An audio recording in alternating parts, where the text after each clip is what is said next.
అభినందనకి డైరెక్టర్గా అశోక్ కుమార్ గారు చేశారు. యాక్చువల్లీ దట్ ఈస్ ఒరిజినల్గా మధుసూదన్ రావు చేయాలండి, వి మధుసూదన్ రావు. నా కెమెరామెన్ అప్పుడు అశోక్ కుమార్.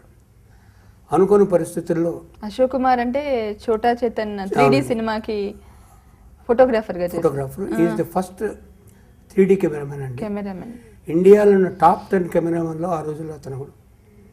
ఆయన అప్పుడు డైరెక్టర్గా పెట్టుకున్నానండి. కానీ నా పిక్చర్కి ప్రాణం మాత్రం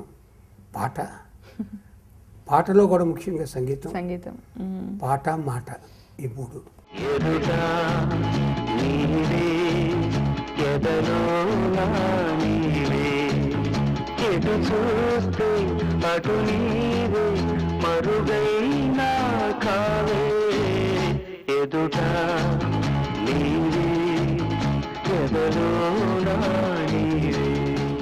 ఫస్ట్ మీరు ఈ స్టోరీకి కార్తీక్ని కాకుండా, కార్తీక్ శోభన కాకుండా చిరంజీవి శ్రీదేవిని అనుకున్నారట కదా? కరెక్ట్ అండి. కానీ ఆ పాటలు విన్న తర్వాత ఇద్దరు కూడా చాలా ఇంట్రెస్ట్ పోయారండి. కానీ అప్పుడున్న పరిస్థితుల్లో చిరంజీవి గారు పాప అప్పుడే కొత్తగా వస్తుంది రోజులు అవి. ఆయన దగ్గర నా ప్రతి వాడికి ఒక్కొక్కళ్ళు ఉంటారండి. వెంకన్న బాబు అని ప్రొడక్షన్ మేనేజర్ అండి వాడు. ఆయన డేట్లు ఆయన చూసేవాడు. ఆ రోజుల్లో ఇదేం పిక్చర్లే అని చెప్పి నాకు డేట్లు ఇవ్వకుండా ఇచ్చిన కూడా ఇంకోటికి ఇచ్చేసేవాడు. ఏదైనా ఏముంది నా డేట్లు ఏవయ్యా అంటే, సార్ ఇచ్చేస్తున్నా సార్ అనేవాడు. ఇలాగా ఒక ఏడాది దాటాడు. పిక్చర్ రిలీజ్ అవ్వడానికి అప్పటికే నా మ్యూజిక్ రిలీజ్ అయిపోయింది, హిట్ అయిపోతుంది. ఇవ్వకపోయేసరికి శ్రీదేవి అప్పటికే ఆవిడ నేను ఇస్తున్నాను డేట్లు తీసుకోమని చెప్పింది. ఎప్పుడైతే చిరంజీవి ఇవ్వలేదో తర్వాత ఆవిడ కూడా పాపం ఇంకో 4-5 పిక్చర్లు వచ్చాయి. సార్ ఏ పరిస్థితుల్లో మీకు సమ్మర్లో ఇస్తాను, మీరు ఆగండి అని. నేను వాళ్ళ మదర్ కూడా ఈ పాట మీద చాలా అంటపడింది ఆవిడ. ఏ పరిస్థితుల్లో మేము చేస్తామని. కానీ ఇంకెన్నాళ్ళు వెయిట్ చేయాలని చెప్పి ఇంకా ఎవరు చూడాలి అనుకుంటే అప్పుడే సీతాకోక చిలకలో మంచి పేరు తెచ్చుకున్న కుర్రాడు కార్తీక్. ఆ కార్తీక్ కన్ఫర్మ్ చేసాం. ఇంకా హీరోయిన్ వచ్చింది. ఎవరు హీరోయిన్ అన్న దీంట్లో ఇంకా కొత్తవాడికే పోతున్నాం కదా అని చెప్పినప్పుడు లలిత పద్మిని రాగిణీల అన్నయ్య ఉన్నాడు. వాళ్ళ అన్నయ్య కూతురు షీఈ్ అ గ్రేట్ డాన్సర్. అప్పటికే మంచి డాన్సరు, మంచి పేరుంది. First time she has come.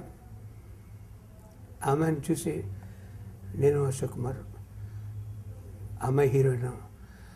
ఆ అమ్మాయి షూటింగ్ వచ్చే వరకు మేము ఎవరూ చూడలే. డైరెక్ట్ షూటింగ్ వచ్చింది అమ్మాయి. అమ్మాయి అదృష్టం. She very fantastic artist. ఇవాళ నేను పరిచయం చేస్తున్న శోభన ఒక ఇంటర్నేషనల్ స్టార్గా, ఒక ఇంటర్నేషనల్ నర్తకిగా మంచి పేరు తెచ్చుకున్నందుకు I bless her. I wish Abhinandana will give a good solace to the lovers of universe.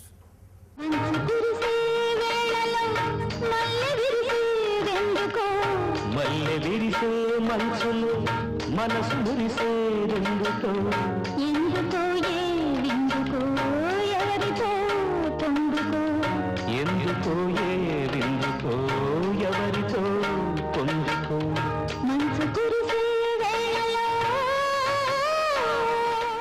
38 రోజుల్లో తీశారు కదా కొడైకెనాల్, మెడ్రాస్లలో. అలాగే 18 లక్షలతో చేశాను అని చెప్పారు ఇందాక. 18 లక్షలతో తీసిన సినిమాకి మీకు లాభం దాదాపు 1 కోటి వరకు వచ్చినట్టుంది. దాటిందండి. కానీ నా చేతికి వచ్చింది కానీ నా బ్యాడ్ లక్ ఏంటంటే నెక్స్ట్ తీసిన నీరాజనం అది మ్యూజికల్ పిక్చరే. ఓపెన్ ఎయిర్ తెలుగులోకి వచ్చాడు.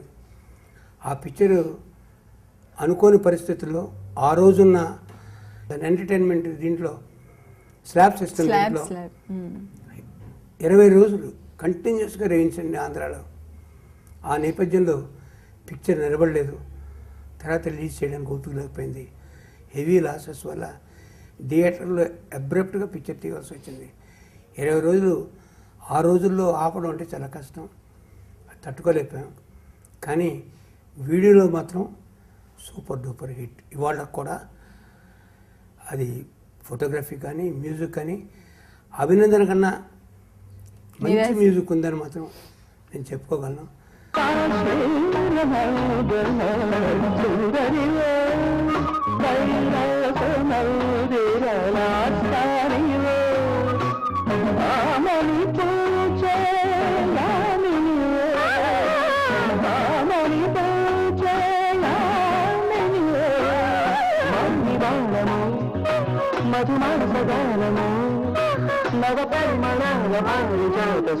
చక్కటి ప్రేమ కథా చిత్రమే కాదు, చక్కటి కుటుంబ కథా చిత్రం కూడా అభినందన చెప్పాలి. ఎందుకంటే ఫ్యామిలీ ఉంది, ప్లస్ వాల్యూస్ ఉన్నాయి, తండ్రికి గౌరవం ఇవ్వటం, తన ప్రేమించినా కూడా తండ్రి ఎలా చెప్తున్నారు, బావని పెళ్లి చేసుకోమంటున్నాను అనేసి ఆ అమ్మాయి అంగీకరిస్తుంది కదా. ఇది జీవితం నుంచి వచ్చిన క్యారెక్టర్ అండి. ఇది నేను ఎవరు ఒక బలన అమ్మాయి జీవితం అని చెప్పి చేసింది లేదు. అందుకని ఏంటంటే ఇది ఇవాళ అప్లై అవుతుందా అవదా, దీన్ని మీరు ఇలాంటి సబ్జెక్ట్స్ని మీరు ప్రోత్సహించరా? ఎలాంటి పిక్చర్లు కావాలి? డ్రాగన్ పిక్చర్ కావాలా, అర్ధరాత్రి హత్యలు కావాలా, రేపులు, తర్వాత నేకడ్ పిక్చర్లు కావాలా?